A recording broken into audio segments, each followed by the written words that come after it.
Hey y'all, you're watching the Preppers Bunker Outdoors. I'm Jacob. We're here to talk about my friend James Yeager, who has recently passed. I want you to know and understand what this video is going to be about before we get into any further into it so you don't waste your time. This is going to be absolutely minimally edited, no music, probably a couple pictures here and there, no script, no outline. I'm just going to talk about James and my relationship with James, and what it means to me. So, if you are still watching and you don't care about any of that, and you don't want to hear this video, then that's just on you. This video isn't really for everybody. It's more for James's other friends and family who are still dealing with things, but it'll say a lot about, I guess, probably what this channel's about too. And the process of making this video was kind of a difficult one. You know, if James was alive and I was talking to him about how to do this video, and I was like, man, I don't want to make profit on your death.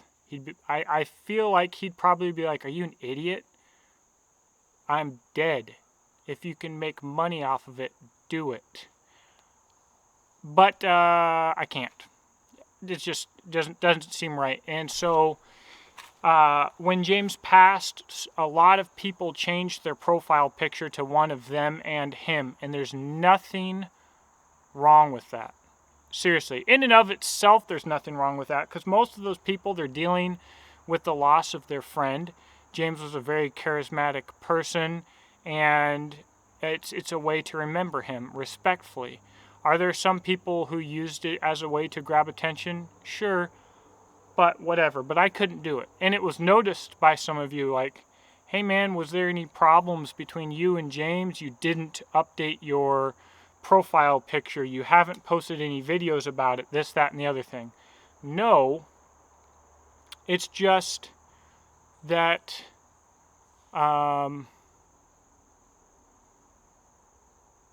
maybe I'm a little bit stoic, like I don't really know the best way to go about this, and I don't want to look like I'm trying to make money off of James's death. And I guess I've probably done a lot to not talk about anything so that nobody would think that, and people will still think that through this video or through whatever else, and I can't help that. I don't actually care what people think. It's more about what I think. And so I guess there's just a right place and time, and I guess today is the place and the time. However, speaking of, people trying to make money off of James's death, I thought I would look for the first YouTube video that we did together that I'll talk about in a second here. But, man, what I found, I typed in James Yeager and Jacob Beach and tactical response and Jacob Beach and stuff. I think the video is lost. Most of his followers have already seen the video. I thought I'd throw it in here to give you something to look at while I was talking about it. Regardless, I think that was on his original channel. It's probably one of the things that didn't get re-uploaded. It doesn't matter. But man, the videos that I saw, just shameless. And I'm not here to point fingers at anybody. Some of the videos don't even have a narrator. They use a little computer voice like they're sharing news. There's a lot of fake news. There's a lot of people making videos that shouldn't have made videos, and that sucks, but it's to be expected. They don't respect James, so that's what they're going to do, and they'll make their $200 and go along their way. But yeah, I just didn't want to. It's not that I cared if anybody thought that I was like that. I wanted to make it very obvious that I wasn't like that for me. Okay, so, man, my first class, a guy hit me up off of a Facebook group. I was like, hey, I'm gonna go get some gun training. I heard that I saw something that you said about maybe being interested in getting some training. And if I bring somebody, it's half off for both of us. They're running this little sale. And I thought, you know, I'd been out of the military at that point for a few years. I was like, you know, I shot fairly regularly. You know, I've been deployed to combat. I've shot my firearm in combat. I've been shot at and all that crap. But, and did all my military stuff. And I was infantry, and I worked with ODA, and I did some high-speed classes with ODA, and I was airborne and air assault. I had my gold shoots and snare. I had all this stuff, but I thought, you know what, it is time for me to continue my education, to refresh a little bit, to learn something, to become a more well-rounded person. And so I said, what the heck, let's do it. And we split gas, we headed down there. It was active shooter. Quite a class to start off with. And James was teaching the class. And it's funny, we're going around the room and everybody's kind of introducing themselves. And the guy that I was going with was like, dude, take your rifle everywhere with you. Always have your rifle on you. And that's not necessary. You can do that. There's a lot of people that do that at Tactical Response. You don't have to do that. But I did. And so I was introducing myself. I was like, I own and run Beach and Tactical. I make this rifle sling. Whoop, whoop, whoop. Did my little rifle sling thing, right? And I had another point in class. Someone had a question about wearing their holster while on the motorcycle and comfort and stuff like that. For some reason, I ended up talking.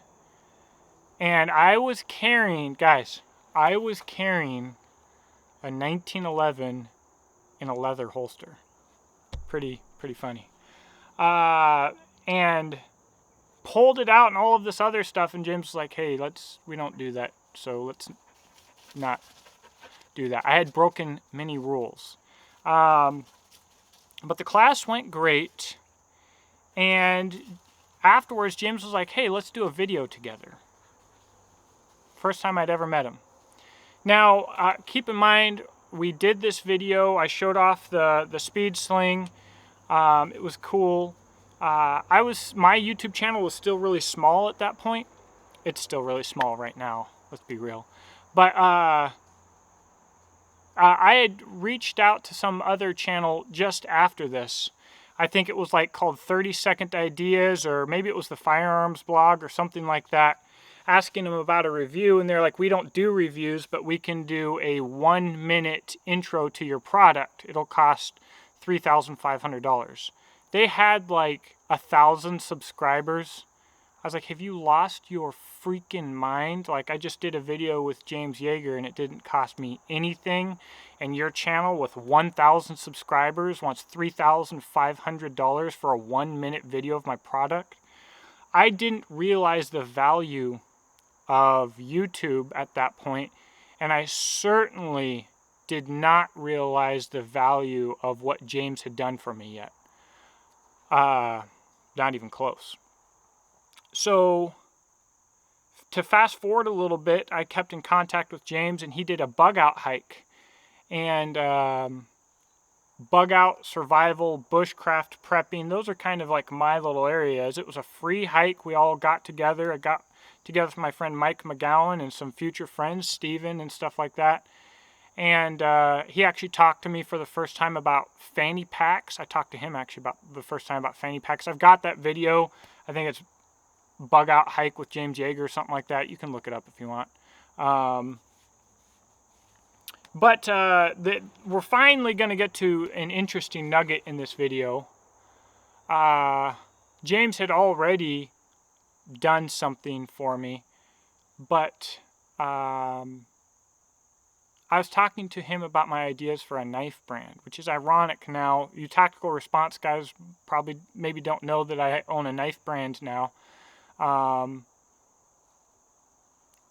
at the time, Bussy, or Busa, or however you pronounce it, was sending out cease and desist letters to anyone who used any of their any of their stuff. They have a little hole in their knife at the ricasso about right here.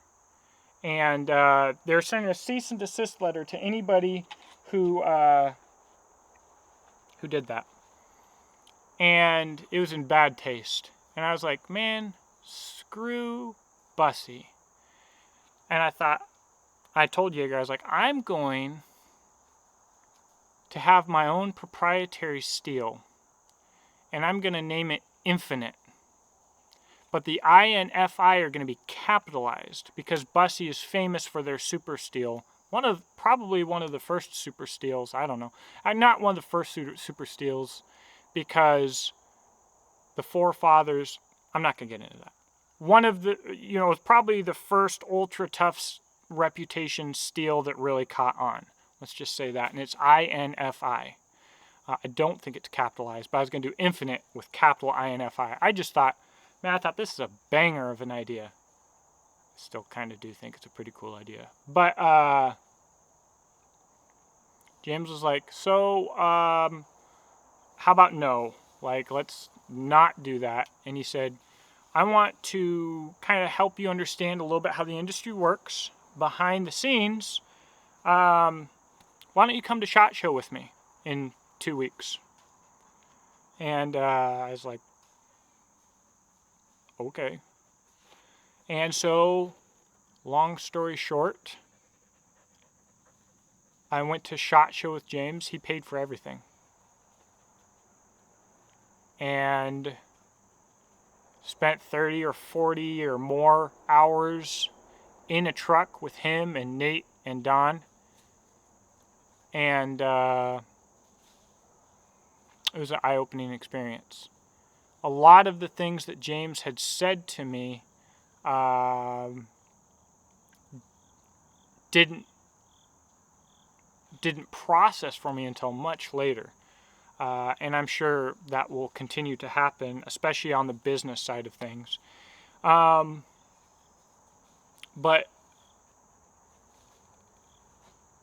there's not many people that want to spend that long in a car stuck with me. Clearly I'm a pedantic person, which is kind of why I do YouTube. And I have a lot of interesting points of view on a lot of topics, especially liberty and freedom. But I got to understand a lot of James's motivation on this trip, I think. It was wild. Now, I had mentioned that I carried a 1911 in my first class. I actually also carried a 1911 in Way of the Pistol, a 5-day pistol class at Tactical Response. I carried a 1911 at that SHOT Show. We did DTI with John Farnham. We did vehicle tactics. I ran 1911 in the 308 for that. I'm a fool for not wearing my 308 right now. It just reminded me of that. That's pretty wild. But at some point it dawned on me. I started really researching terminal ballistics, and after all of this training, it kind of dawned on me a few things. One, that the Glock and 9mm was the way to go.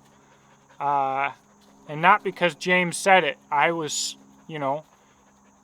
I did a trip to Tactical Response for Way of the Pistol on a Honda Grom with extra ammo, more ammo than the class required. I had like 200 pounds of gear and did the road trip on a Honda Grom, which is a 125cc 4-speed street bike. That's basic top speed is 55. I didn't have any money. So I saved money on my transportation. It was a little rough. Anyways, I was a diehard 1911 guy and a diehard 45 ACP guy, and the guys would rib me a little bit, but I really didn't mind. That had absolutely nothing to do with my decision. But terminal ballistics, capacity, recoil, all kinds of stuff did, certainly. And cost for training certainly had something to do with it. I was the only guy, I'm pretty sure, only guy shooting 45 ACP, only guy with the 1911, And, you know, my ammo can's this big by this big, and I've got like 3 of them. And other people have these little tiny ammo cans. They move them around, and I'm like, big old ammo can, right? It took me many training classes. I did some training elsewhere as well. I finally was like, it's better. I did a video about it, one of my most popular videos, 1911 versus 9mm. Most people don't even get what I was saying because they've got like the mental depth of a kiddie pool, and they couldn't even understand the words that were coming out of my mouth. But I told James, I said, you know, James, you were right. The Glock 9mm is the way to go. And also, for what I've got into this 1911 and mags and everything else, I could have 2 Glocks for the price of one 1911. And he said, just a second. And he went over into somewhere, and he came back and he gave me a box. And it was an old Glock 17, because I told him I was going to get a Glock 17. And he said, man, I've barely looked at this thing in forever. I carried it way back in the day contracting or whatever, and it's just been in the safe, you know, whatever. This thing's probably seen 1 billion rounds, but now you can afford 3 Glocks or something along those lines. And I opened it up, and it's a Glock 17 with, of course, excess big dots, filled with self-defense ammo, and a note that said, welcome to the dark side. And I almost cried. And I'm not very comfortable talking about that kind of emotion. It was a really big deal to me. I don't know that anybody had done something like that for me, and it was shocking. It was absolute. I was like in shock. Still got that note, of course. Still got the Glock 17. Kept the note. And you know, I've had a lot more experiences with James, but that's enough to get to the point. I know a lot of people that James has helped. I know people that hated James that James had helped, and their stories are not mine to share. But James gave. He truly cared about liberty. Truly cared about liberty. My respect from James, since I didn't know him when I first went out there at all, I didn't care about who he was. I still have a problem with like not caring who much of anybody is. I don't follow anybody. I don't idolize anybody. I don't look up who this month's favorite flavor of Special Forces PSYOP retard is. But I came to respect James when I found out about the Bundy Ranch. I was like, this guy clearly has a good bit of money, a successful business, a beautiful family. He clearly loves his family, and yet, put up or shut up, he packed up his stuff without any pay and went out for the Bundy Ranch thing because he thought it was the right thing to do. And all of these people are out here talking trash about him, but how many of them are loading up, right? How many of them are putting their job on hold, loading up their guns, jumping up in their car, and traveling a quarter of the way across the country to support what they believe in? Nobody. None of the people talking crap. All of the SOCOM retards who you idolize, who took an oath to defend the Constitution against all enemies, foreign and domestic, they're in the back room with Uncle Sam right now. Not a single one of them did a doggone thing. They'll do all kinds of stuff to bolster their reputation and to have the media talk about them and to make a few extra bucks and build up their name. But what do they do when their skin's actually on the line just for what's right for the American people? None of them. Freaking Evan Hafer, Matt Best, Tim Kennedy, freaking Dakota Meyer. What other moron? None of them. No, they're freaking work in the back room for Uncle Sam for a couple extra bucks and crumbs off the table. So that's where my respect for James originally came, but James would say that everything monetarily that he has done for me is probably nothing. And I've talked about all of this money. James gave me for no reason his time and his support. He went way out of his way to help me. If it cost him money to help me, then that was just a side thing. It didn't matter. You know, I was just some army kid, pretty fresh out of the military with a little YouTube channel and a tiny little business. And he, you know, when he did that video for me, I made like $3,000 in sales that week.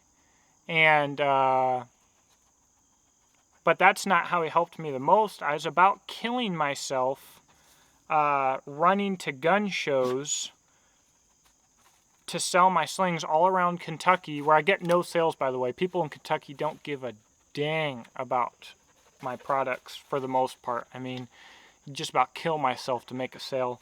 But basically, he was like, you need to double your price and you need to sell online.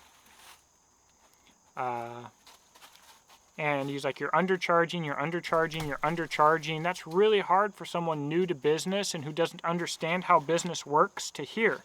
People don't understand how business works. You see it all the time when you talk about the cost of anything. It doesn't work like us peasants think it works. And he worked hard to kind of teach me that.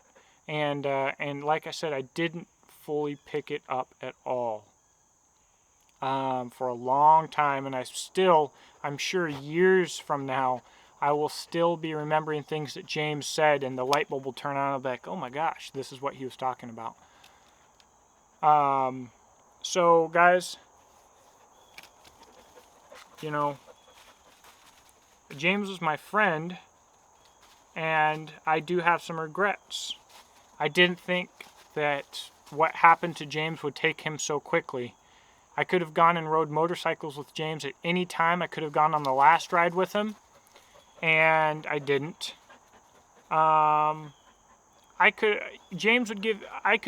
You know, the last video I did with James, I hit him up. I was like, hey, you want to do a video? He's like, yeah, when? And I was like, whenever you want. He's like, we figure out a date. I went over there. He made time for it, period.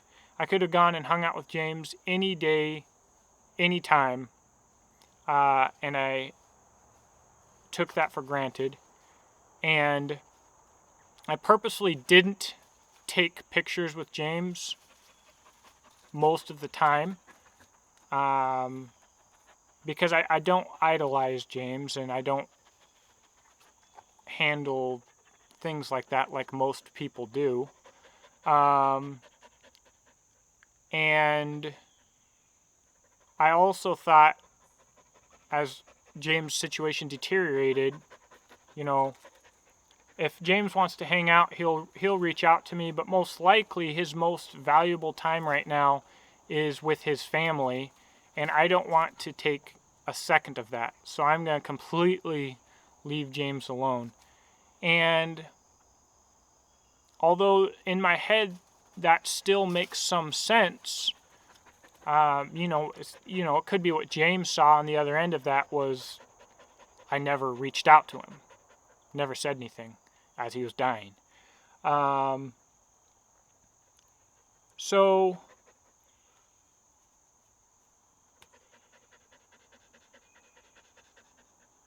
it sucks, man. I'm sure he didn't think anything of it, because that's not the kind of guy that James is. And, you know, me and James fought too. What you see on YouTube is this, like, potentially really difficult to deal with guy. He can be difficult to deal with, but you're not seeing who he actually is. So, yeah, me and James, he made me really mad a couple times. And that's not an issue, and I didn't have a problem telling him that he'd made me mad or whatever. And it's not a big deal, you know, just we dealt with it, just whatever. And, but yeah, I mean, a lot of people who deal with things differently than I do, you know, he got mad at him, And again, I don't think that he thinks that that was the case between him and I in his last days. I think he understands that. But I guess the thing is, like he'd get in fights with people. He'd get on people's nerves and stuff like that. But James, the things that he would do for somebody were amazing. And you know, I don't even want to bring light to it, but there's this other video from some woman online shaming James and James's family and everything else, talking about how it's all about money for them and this and that and the other. And I know how much money James has given to me and to other people and to people he doesn't know. I don't know all the money that James has given away. I'm not in James' pocketbook. But of the people that I do know that he has helped financially when they needed it, even people he didn't know, he didn't care about money like other people do. We live in a world where we have to use money, and we have to make money, and you have to make money to give money, and you have to make money to spend money and stuff like that. So he made enough money. He's got a ton of overhead. He made enough money to do what he needed to do and stuff like that, but he was not selfish with his money that I could ever see. He was one of the most free giving people that I know. And as I understand it, James does not come from money. It's not like he just grew up rich just giving out money. James grew up working hard in a difficult situation with his childhood and growing up and everything else. He didn't grow up with a silver spoon. You know, he had a situation, and man, he's one of these guys who pulled himself up with his doggone bootstraps and lived the American dream and upheld the American dream. And that's the kind of guy James is, and he did it through grit and determination and toughness, and he was a heck of a guy.